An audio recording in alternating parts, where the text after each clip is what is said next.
real lives, real people, no identity pod. Good morning, good afternoon, good evening, whatever time you're watching or listening to this. Today we're joined by, he's played a spaceman, he's played a policeman, and he's played various roles in musical theatres and panto. He's also the first civilian recipient of a Police Bravery Award, and he's also an OBE. It's Mr. Graham Cole. Welcome to the show, Graham. Hello, good morning, good afternoon, good evening, in following Lee's footsteps. Whenever you're watching, it's great to be with you. Thank you for joining us. Before we start, I'll have to let you know that this interview is being recorded. You have the right to remain silent, but anything you say will be used in social media. You have the right to an agent. If you deny an agent, then an agent will be provided for you. Do you understand? Yeah, very well done, Lee. What school did you go to? Where did you grow up? I was actually born in North London, in Willesden, where we used to film The Bill when I first joined it, believe it or not. Okay. So, going back home for me. We then moved, or Dad moved us to Harlow in Essex. So that's where I was educated at Burnt Mill, one of the very first comprehensive schools in the country. It was fantastic. I loved every minute of it. I spent my life, because the back of my house was all farmland. So I worked on the farms from 10, 11, 12, up until 20. I only ever wanted to be an actor. I used to go to Saturday morning cinema to watch great movies, John Wayne, Humphrey Bogart, and things like that, plus lots of B movies, which would have been the British movies, which I loved, which quite a lot of them were war movies, but I still quite loved them anyway. Then I joined the health service because I only wanted to be an actor, but my dad wanted me to do something sensible, so I trained in orthopedics. So if you break your arm or your leg, Lee, I'm your man. Okay, we'll call you up. And I did that, and when I was 21 or thereabouts, I said, can I now go? And I went off and red-coated, and that was in 1974, and I've been doing this wonderful, crazy, stupid, life-filling job ever since. And what type of student was you at school? Was you naughty, what's called a nerd? Very naughty, yeah. Okay. Did you have any favourite subject? I loved English and sport. Okay, what was your sport? My two things. And I played rugby, I played tennis, and then on sports days like shot put and throwing cricket balls and stuff like that, you had to do at distances. I could do all that. And then, strangely enough, because I've always been quite a big old lump, I could do the hurdling, which I quite liked. But I really wasn't a runner as such. I found that quite dull and boring after a while. And then you got a job on the TV show, we had to run everywhere. Yeah, they didn't tell you that at the audition, mate. Is that why Tony Stamp was an aerial driver, so he didn't have to? He was, yeah. He's supposed to be behind the wheel of a car. He's not supposed to be doing all that stuff. But obviously, that role was something that came in 1984 for me. With your acting career, then, did you go into theatre and musical first, or because I know you went into Doctor Who before The Bill, didn't you? So yeah. Well, when I was a student, I've got an irritation. Something is annoying me. I think my wife is probably trying to give me something. Yeah. Get me out of the house. And it's aggravated my neck for some other reason. So I keep rubbing it. I don't know why. You tried a bit of itching powder in your collar before you started. Yes, yeah. Absolutely. She watches too many of them Agatha Christie's. Yeah. But at school, I did loads and loads of plays and musical stuff, and I was in bands, groups. Just wanted to perform, really, from a very young age. The only instrument I play are the drums, but there you go. So going into as a redcoat and stuff, I then went into theatre, musical theatre. I'm very lucky that I've got a God-given voice. I didn't go to drama school because I've been in medical school. Right, okay. Yeah. For a bit years, so I certainly didn't want to go back and start learning again. And I don't think there's anything tougher than medicine. No, I mean, law is pretty difficult, but medicine isn't. Yeah. So I didn't really want to do that again. And on my way around the country when I was doing musicals, I would ask the theatre administrators at the time and we had repertory theatres going there, so you could go and do lots of work there, which I did. I could do plays, I could do musicals, I could stay for 2 months, 3 months at the one theatre because I could cross over into all the different spheres. And in my 12 years of doing that, I don't know, 60 odd characters or something I would have played in that time. And it sort of gets you ready for the job, which is, television's a little bit different now. Film's a little bit different now. But I'm a character actor. I like getting hold of the characters and finding out about them. And because one of the big things that journalists always said, "Do you want to be a policeman?" And no, if I wanted to be a policeman, I'd be a Join the policeman. police, yeah, exactly. How did Doctor Who come about? I think because in the 70s, the BBC liked to have a group of actors. So we would be called in to do Shakespeare's or whatever in the background of all their shows. But in theatre, I was well known in not only in panto, but summer seasons. I worked for Delphont and Grade for a long time, and I would feed the comics. So I sort of got to be known as being someone that could do comedy. So Kenny Everett show, I worked with Kenny Everett lots. Kelly Monteith, when he was over here, worked with him. And of course, everybody that you work with in theatre backstage all have a career as well. So many that you work with that maybe start off as ASMs, assistant stage managers or something like that, go to be producers at the BBC or ITV or wherever, and they remember you, and we all had fun together, so they give you a ring, and that's sort of how it works. There's a lot of nonsense spoken about my job. You know, the big thing is knowing your lines, knowing the character, going in, getting to know the director, what do you want, where do you want it, how do you want it, and doing it as quickly as possible. Yeah, time and money, eh? Well, yeah, it is, but it's also fun. You know, the thing that I would say to anyone that wants to go into the profession, you know, you're playing cowboys and Indians for a living. Yeah. You're changing moods. You're having to get to know yourself extraordinarily well in order to take on the mantra of somebody else.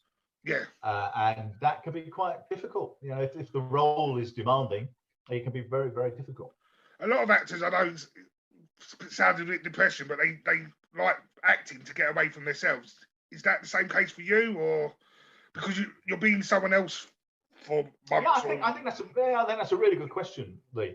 I think you have to be a bit schizophrenic to want to do the job, and I think, you know, maybe with certainly a play, you get to know your audience quite well because we're looking in their eyes as much as they're looking into ours. Yeah. Television, of course, it's a different technique, but you hope that you are going to maybe leave something with the character. Maybe you think, you know, policeman, but maybe Tony Stamp can show you that more. Maybe it's not quite as easy as you think it is. Exactly. So, you know, you've always got those little moments, hopefully, that you share. And Doctor Who came about because, you know, somebody I'd worked with in theatre said, "I'll get him. He's a good bloke," you know. And strangely enough, I don't mind being encased in rubber. No, exactly. And you have to not worry about that if you're going to be a Cyberman or a Marshman or Melker. And you know, very often, Lee, what is lovely is that I will go and meet the designer at quite an early stage and start talking about the characters. You know, remember when I first played a Cyberman, the technicians would have to draw the line of the shooting of the gun. We didn't have all these wonderful techniques that they had nowadays. So we'd have to be very, very precise where we were pointing it and who we were pointing it at. And, you know, at the time on television, you couldn't point the gun at a camera. Right, okay. Because it was seen to be aggressive toward your audience. So you'd have to learn ways of holding the gun and shooting the gun in set ways. I've been associated with Childline for 34 years or something. And yeah, you do see those trends, and certainly in lockdown, we're getting a lot more calls from kids that are in a lot of trouble because they're just spending 24/7 on these ruddy machines. Yeah. And like we were talking about the emotions, you know, the bullying that goes on these mobile phones is horrific. Terrible, yeah. Caring so much about who's on Facebook, who cares? You know, exactly. Go and talk to someone and get go out, climb a tree or something like. I think what you said was very poignant. You know that technology is a wonderful thing, but it also is massively misused. How did the bill come about then? And was it meant to be a long-term gig or? No, not at all. The bill came about. Julian Oldfield was the casting director. I'd always done a lot of stage fighting. If I didn't know how to do something, Lee, the fun for me is go and find out how to do it. Yeah. And I think the advice to anyone that wants to join my profession hasn't really changed that much, although techniques, everything has. And that is that if you can give your producers and directors as many talents as you can, then it makes their job a heck of a lot easier. Yeah. So I learned to stage fight. I learned how to fight with swords and all that sort of stuff.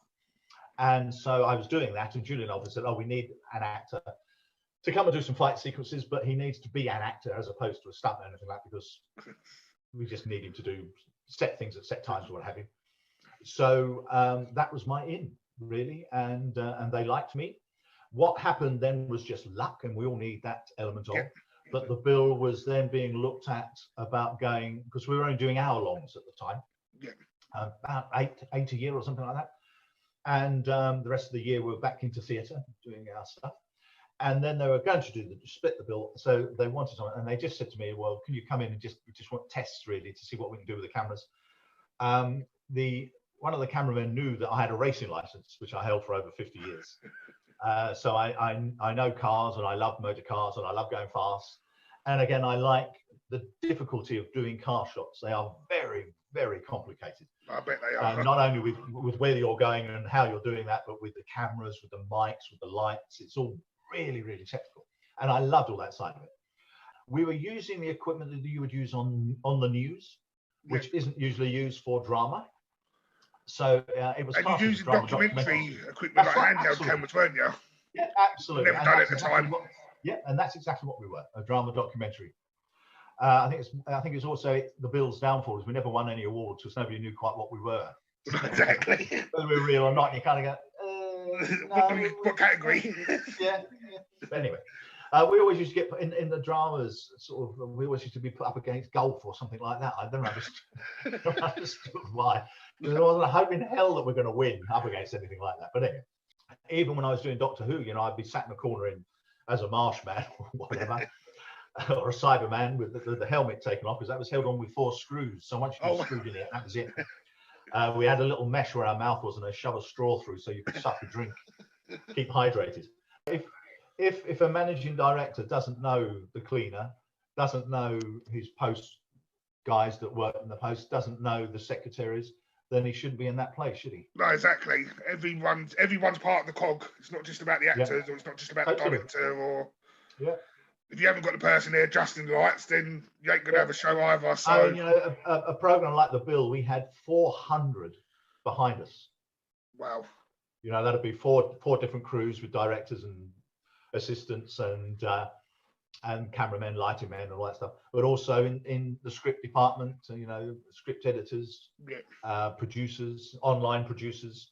And they all were absolutely vital to making it work. And their whole job, if you really think about it, everything, whether it's the words, the cameras, everything is geared to make our lives as easy as they possibly can. Yeah, and that's huge, isn't it? And you have to pay that back. No, exactly. No, totally agree. With a character like Tony Stamp, he had police experience before he turned up at Sun Hill. Did you give him a backstory? Did you give him a backstory in your head before you played him, or did you just let the script writers develop as well? What was quite interesting and unfortunate for me was having done so many reps, Agatha Christie's and Durbridge's and Neil Simon, who I adored. You get into finding characters and walks because I said to you, I could do 4 Agatha Christie's and the Durbridge playing repertory with each other, and in a week you could see 4 plays, and we'd be swapping between all those plays. So you would try to give your audience something, a different walk or a different stance or a different voice or whatever. So going to Tony Stamp, I approached it exactly the same way. My biggest thing when they finally said, we want Stamp, because I was given other numbers, I was sort of any old PC you could wish for until they decided that. And as soon as they decided that, Lee, I need to know about policing, because I had never played a policeman before that. So I went off, and the Metropolitan Police were wonderful to me. In my 25 years on the show, I went out with the guys in their area cars right up until the time that I left the show, just sitting in the back with them, and what happens. So you actually see that very rarely did I get a story where I hadn't been there for real. Wow. With the guys. Wow. And also, you can also go to the script department and give them some ideas maybe of things that you experienced or you saw. But more than that, with the gear and all that, my job, I thought, was to put a heart inside a police uniform. Yeah, exactly. Tony was very unlucky in love. I know he had a couple of rendezvous, but he never settled down. Why do you think that was? Do you think he was married to the job, or? No, I really loved that aspect of Tony Stamp. I really, really did. I met Cherry on my first job as a redcoat. She was 16 and I was 20, and we've been together ever since. So I know what that's like. I know what it's like to go home and be a dad. I've got 2 children, now in their 30s, but I knew what that was like. And I love the fact that Tony wasn't. I love the fact that he was so unlucky in love, because the next day I'd go shopping with Cherry in Marks and Spencer's or somewhere, and old ladies would be coming up and giving me a cuddle, and my missus would look at me and go, "I'll see you in the car in 20 minutes." Yeah. I remember when you going about what you said earlier on about putting a heart into the character. I remember a scene with Polly when Tony was trying to. He thought that Polly was giving him the signals, and when he got turned down, you really felt for Tony. So, as you said, it weren't just about being a policeman. The bill also brought life to the police. It showed the police in a human way. Yeah, I do think that policing and acting is quite similar, in the sense that, you know, the guys and the girls have to change mode and approach every job that they go into.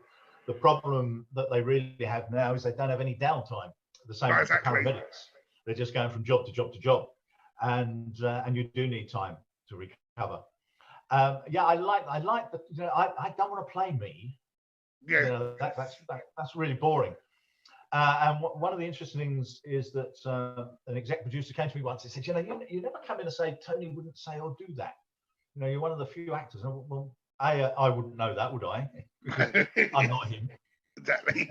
But also, the absolute fun is picking up that, seeing how difficult that story is, and making it Tony Stamp. Yeah. And what do you think Tony would be up to now, 11 years on? Well, tired or? Probably he would be doing something. I know a lot of coppers that were training when I was with them in the area cars and that sort of stuff, and they went on and became inspectors, commanders, commissioners, all sorts of things. And when they leave, they go into security, into all sorts of other aspects, still working within the community. Some go back and work within the Met, delivering summonses and stuff like that. Some go private, you know, into the private detective work and that sort of thing. So I think there's lots of scope for him. I mean, he would have to do something like that, because the poor old soul, he hasn't got anything else. Exactly. Wouldn't be surprised to walk down your local Asda's and see Tony standing in the corner behind the desk, watching the cameras. What do you think Stamp would have in his house? Not very much. He had a bit of memorabilia about his dad, because his dad was a regimental. In my head, I made that up, and then they brought the dad back and made him exactly that. Played by John Woodvine, beautifully. But I made all that in my head. My dad was a regiment sergeant major. We spent our entire lives, me and my sister, going around the world, and that's why he really never made friends as such. He had lots of workmates, but never really did, because he never had to or could. And I like that aspect of it as well. So going back to the house, it was really, really important for me that the house should be in darkness, which our lighting director was so against, because obviously wanted a bit of atmosphere in the window and things. But I said, it should be in darkness. The guy lives on his own. Yeah. When he opens the door, it should be like nothing.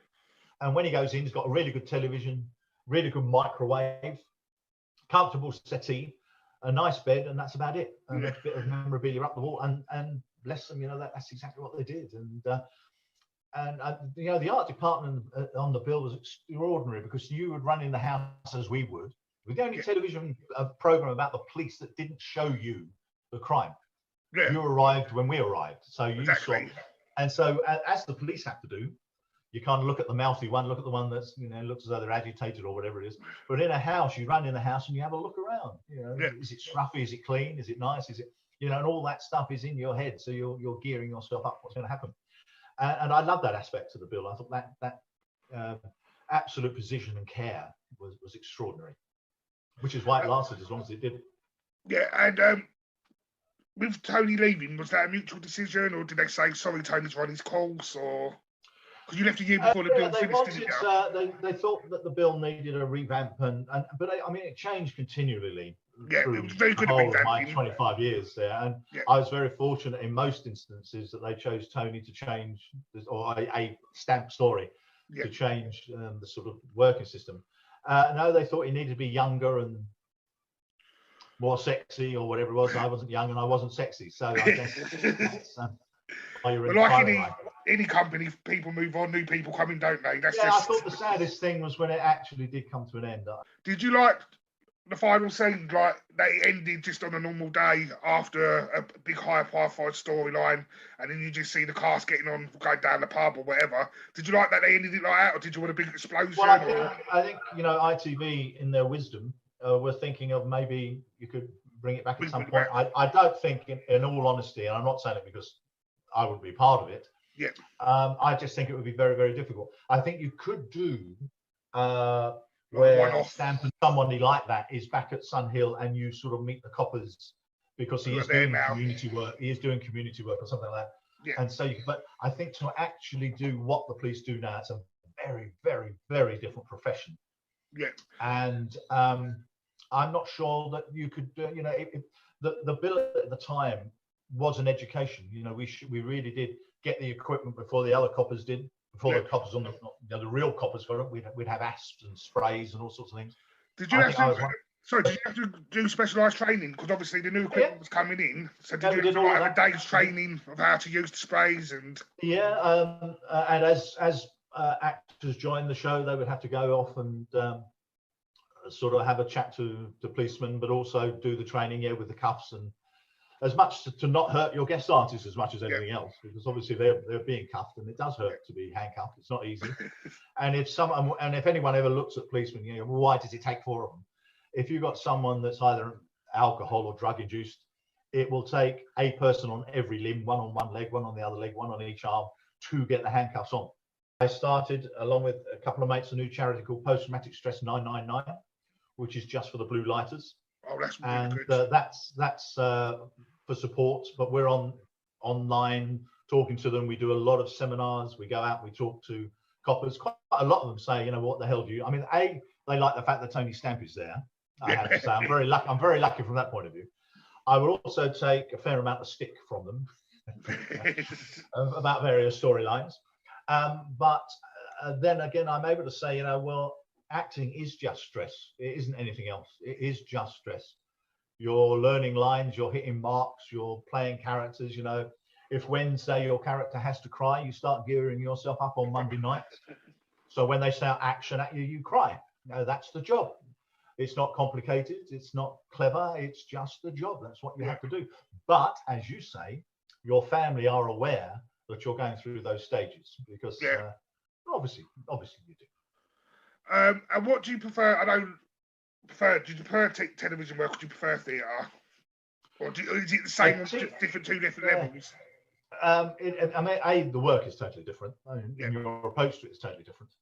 And you need far more patience for TV and film than you do for theatre because you're out there and you're doing it.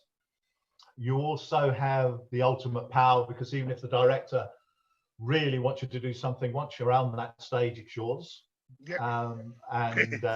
You manipulate your character along with the audience because the audience becomes such a part of the show. Why do people go to live theatre? Because you will never see the same show twice. So twice, exactly. You won't, because we'll forget lines in different places. We'll have all sorts of things happening. But TV again, and film, you just reach millions. The bill went to 36 countries. I've been to Australia 8 times with my family on the back of the bill. It's huge. Do you think the bill extending its episodes and going to the post watershed sort of helped kill it off? Do you think it tried to get a bit too gritty I think towards the end? It's very difficult, and people really should throw into the equation a lot more for ITV or indeed any of the independents because all their revenue is on advertising. Yeah, exactly. And that's the big thing because when the bill was at its height, anyone that sold any electrical products, cars, anything you use at the home, because our audience went from little kids to grannies, and it was huge. Yeah. So they would want to plug their goods in between part one and part two. So the Bill made lots and lots and lots of money. It was pretty expensive to make, I might say, because we're out on the Yeah, street. I bet it was. But it did make money. But yeah, I think it's also one of those strange things that when you've got a success, kind of what do you do with it? In America, they will just run with it. Yeah. In England, we always have a strange thing of wanting to change everything. Yeah. And I remember talking to some execs once about it and just saying, look, while it's working, take the ball and just run. Yeah. And just keep running, because at some point it will change, and it does for us all. When you asked earlier about the contracts, on the Bill, and all actors, whether in all of the soaps, will be on 6 monthly contracts. Yeah. And I was in 6 monthly contracts for 25 years. It's just whether you can stand the fact that every 6 months they could elbow you. Yeah. On a whim. Talking about soaps, it seemed like the Bill was a sort of stepping stone for people to jump over to EastEnders and that. Was you ever offered any part in a soap? No, Would you do a soap? I've never been offered EastEnders, and yeah, of course I'd go. It's one of the most watched programs and one of the best payers. Yeah, because I know even now you have. I've got to provide for my family still. No, exactly. Scott Mason now, who's still in it, and then I can't remember her name. I know the character name, Denise Fox. She was in the Bill. Yeah, then you had the lady who played Jean Gold. She was in EastEnders. Yeah, went the other way. Yeah, loads and loads of things. I bet when I had the dog was a police dog before on the Bill before he went to EastEnders. So, I've been up to Coronation Street a couple of times. I've been up there once. Only about 4 or 5 years ago. I was doing pantomime in Wolverhampton, and had to go up. We didn't work on Mondays because we did 2 shows on Sunday, and I went up and auditioned there, and I was quite saddened that I didn't get that part. They went for a more comic. Right, okay. Feel. But yeah, I mean, you just want to act, don't you? Yeah. The movies and stuff. I love making movies. I haven't made very many. But again, in this country, see, in America, you spread around and they let you sort of split around. Again, here it's very difficult because if you do theatre, you tend to be ignored for television and film. And if you work film, you don't do TV and you don't do. It's really weird, the layers here. Because you was 25 years on the Bill, do you feel like you're typecast as a policeman, serious security, or? No, not at all. No, when it comes to TV work, I know theatre work, you play different characters and theatre's a bit different. But when it comes to TV roles, do you feel typecast? I think it's more in people's heads than in ours. You would hope that those in my profession that run my profession would understand, of course, that we just play the characters. Exactly. I think it is different. I think it's different now. I think, if I may be allowed to say that, reality television has crucified my industry. But again, I think in EastEnders, you can show things. Your industry can be shown by people, with bipolar and with other things that can be brought in on the character. Yeah. As long as they talk to the people that have got it. Exactly, yeah.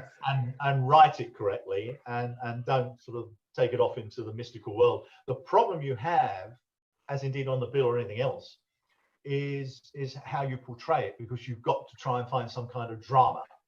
Yeah. And so that's what's quite difficult sometimes. Where trying to keep it close to reality as you can, but adding excitement at the same time. It's a very I did One Flew Over the Cuckoo's Nest on stage. Wow. And it was in the round, and it was amazing because you actually saw the audience getting quite affected by I grew a beard, and he was always picking at his beard all the time, and you get very, very close to your audience, and you can actually see people quite sort of like joining you, picking their faces. But that's part of my job. Yeah, no, exactly. And you come off and you think, okay, we got them. We influenced them, and that's, you kind of hope is the job, and that's what you hope you pass on.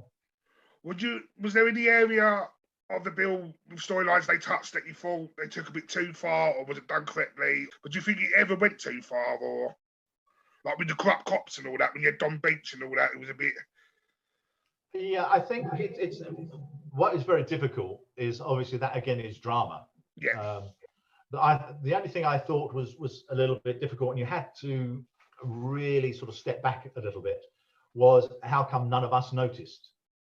You know, Nick Klein was on that decline with his drug taking and stuff. You know, and none of us noticed. You know, you've got a whole station full of people that are trained to notice that sort of thing. But again, I think it goes back to what you say in like in real life when you go to work, you hear about stories of, but you don't actually meet people outside of work.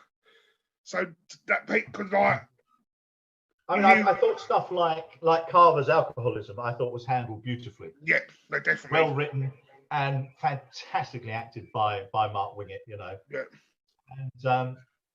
And I think stuff like that is really, really, really important.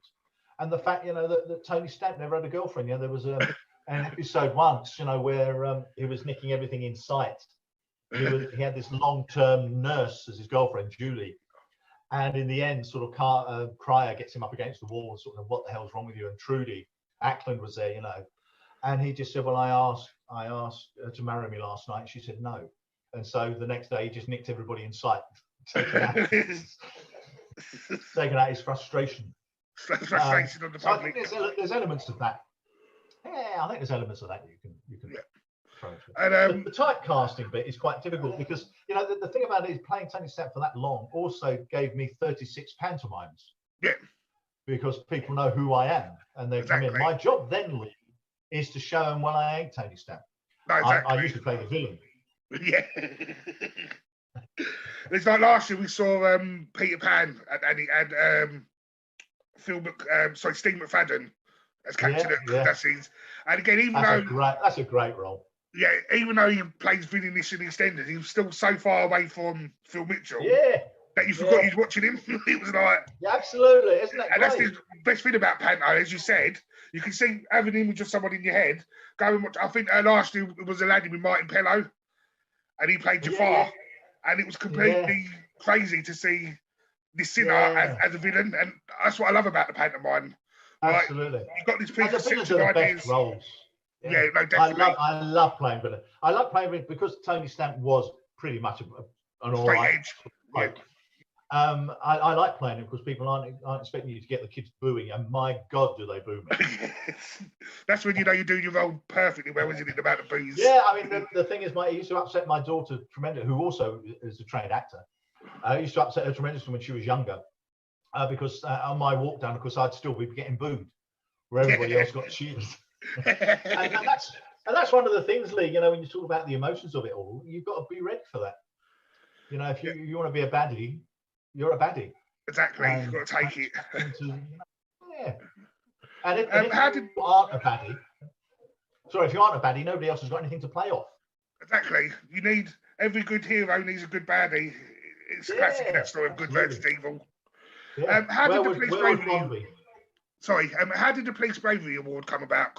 Are you the only civilian, or was you the first? What it actually is it wasn't, sorry to correct, but it wasn't the Police Bravery Award. Oh, okay. I'm the first member of NARPO, which is the National Association of Retired Police Officers. Oh, okay. Apologies.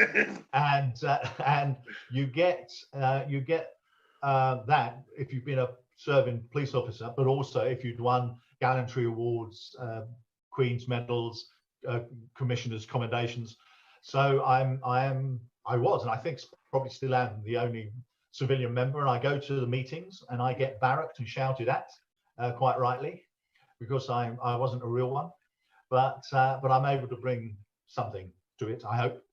And it's just a huge honour. I think it's amazing. But you know, that was the job, getting out there, researching it, and playing it as truly as I possibly could. Exactly. And the OBE, how did that come about? And was that special? Oh man, that's extraordinary.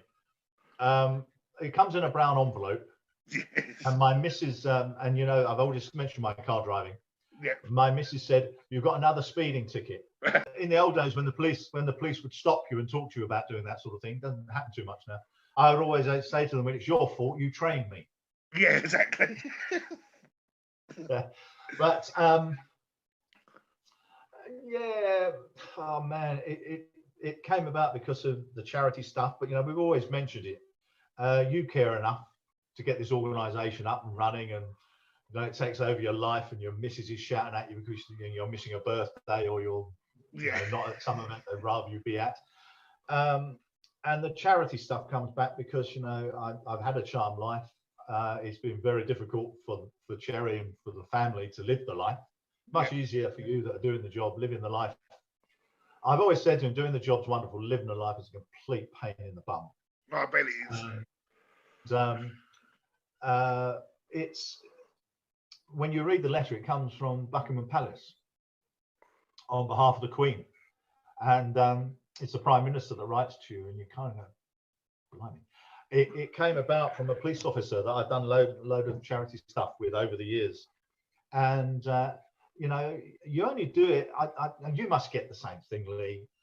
Whatever event you do, you get so much more back. And the other thing to me is, people often say to you about, well, how do you find the time? Well, time management is the biggest thing, isn't it?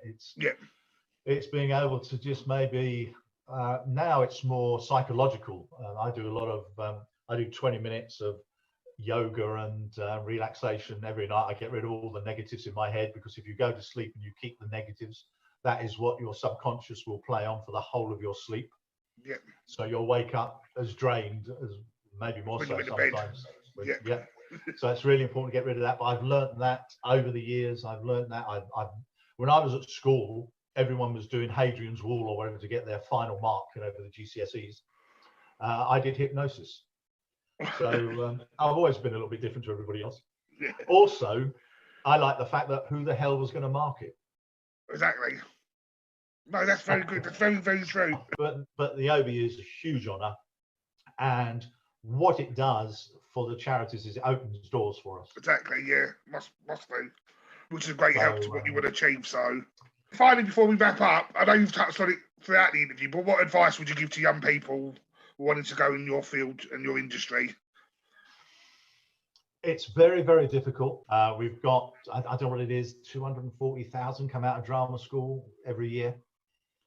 I was very lucky in my youth. My daughter also says she wished that theatre was as it was when I was young, in the sense of every major city had its own repertory theatre. Long gone. Where do you do the training? Where do you learn the techniques? Exactly. There's an element of playing yourself on television now, but that can get a bit dull. There's some actors you just see, I'm not going to bother watching that, because I know I'm always going to be like. And that's not why we join. That's not why we do it. Musical theatre is the most joyful, magical experience of your life, through rehearsals, but then into the show, going into the dressing room an hour and a half before the show, doing a vocal and physical warm-ups, getting to know each other, and then in the dressing room getting the makeup on and listen to the orchestra tune in, and then the audience coming in, and then going out with those lights. And there is nothing like it. It's extraordinary. But to look at an audience, the Dominion Theatre, when I did White Christmas playing General Waverley, 2,500 were in that theatre every time you play. And looking at the faces is the job. I remember once coming off, and because I worked with so many comics, and an actor, very well-known actor, once saying to me, "What are you doing?" "What do you mean?" "So, well, I was looking at you and you were looking at the audience." I said, "Yeah." He said, "Oh, for God's sake, I never look at the audience." And I'm, well, if you don't look at the audience, how do you know it's working? And how's the connection? Like people say to me, "Lee, do you watch yourself on television?" "Yeah, well, of course I do."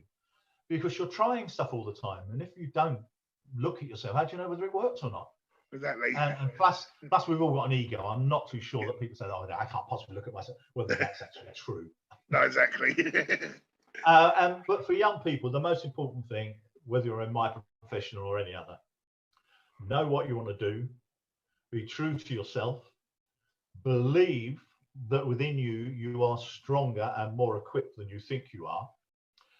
Do not ever let a teacher, an educationalist, your mum, your dad, or anybody else say you can't do that or you shouldn't do that, other than if it's going to injure you.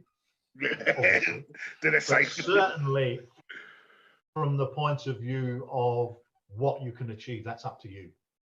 Yeah. I meet young people all the time, and one of the worst things is when you hear that someone's really put them down, and you try and say, don't let that happen.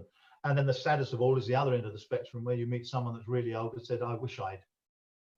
Yeah. That's probably the saddest, isn't it? The saddest you could ever hear from another human being. I wish I'd.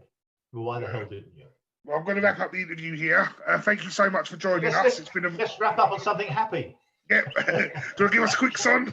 Quickly? Or... No, not in this money. Okay. Thank you so much for joining us, Graham, and hopefully we'll speak to you soon. Take care. Bless you. Thanks, Thank you so much. Bye, everybody.